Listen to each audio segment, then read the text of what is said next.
Assalamu alaikum wa rahmatullahi wa barakatuh.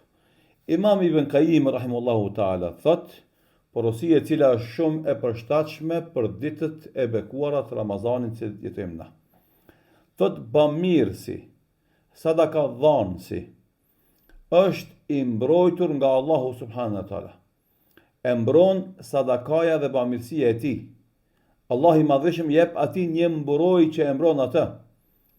Jep një fortifikat, një kala, një kështjellë në cilën ai strehohet, mbrohet. Andaj mos kurse sadakan, se të mbron sadakaja në të gjitha situatat dhe rrethanat.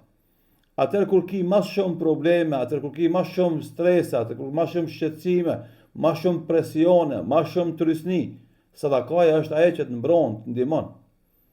Andaj jep që Allahu më të dhonë. Mos u nal të dhonë që të mos nalet Allahu të ta shtu dhe të kompenzu atë që jep. Men yuqridillaha qardan hasanan fayudha'if lahu adhafan kathira. A ka kush i borx Allahut t'ja kthen shumë fishin asaj që ja ke dhënë. E ke dhënë te asi ku ka nevojë. Andaj Ramazani është muaj i bujarisë, gjymërtllëkut, dordhanjes, jepni sa më shumë që keni mundësi, të fitoni shpërblimet e Allahut dhe mbrojtjen prej tij.